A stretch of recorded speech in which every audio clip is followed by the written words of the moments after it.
आजिकाली ଆଉ पाणीपागर କିଛି ଠିକ୍ ଠିକଣା ରହୁନି। ଏଇନେ ଖରା ତ ଏଇନେ ବର୍ଷା, ଯୋଉଥିପାଇଁ ମୁଁ ଆଜି ଗୋଟେ ବହୁତ ବଡ଼ ଅସୁବିଧାରେ ପଡ଼ିଲି। ସକାଳୁ ଉଠିଲା ବେଳକୁ ଖରା ଆସି ଚାଳରେ ବାଜୁଛି, ଚାଳ ନାହିଁ ତ ଛାତରେ ବାଜୁଛି। ଦିନ ସାରା ବି ଖୁବ୍ ଭଲ ପାଗ ଥିଲା, ପୁରା ଟାଣ ଖରା।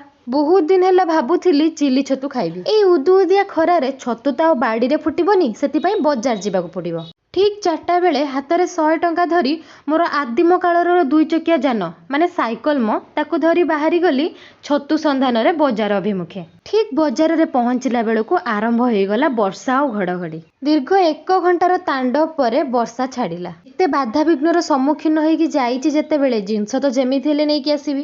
ଯାହା ବି ଜିନିଷ ଦରକାର ସବୁ କିଛି ଧରିକି ଆସିଲି। ଘରକୁ ଆସିଲା ପରେ ତ ଆଟମ୍ ବମ୍, ନ୍ୟୁକ୍ଲିୟର ବମ୍ ସବୁ ରେଡି ହେଇକି ଥିବ। ମୁଁ ପହଞ୍ଚିବା ମାତ୍ରେ ସେଥିରେ ଅଗ୍ନି ସଂଯୋଗ କରାଗଲା, ଯାହାର ଫଳ ସ୍ୱରୂପ କିଛିଟା ଗାଳି ଚିଲି ଛତୁ ସହିତ ଲଛା ପରାଟା ମିଳିଲା। କୋଉମାନେ ଏଇ ବର୍ଷା ଦିନିଆ ବମ୍ ର ଶିକାର ହେଲେଣି କମେଣ୍ଟ କରିକି ଜଣେଇବେ।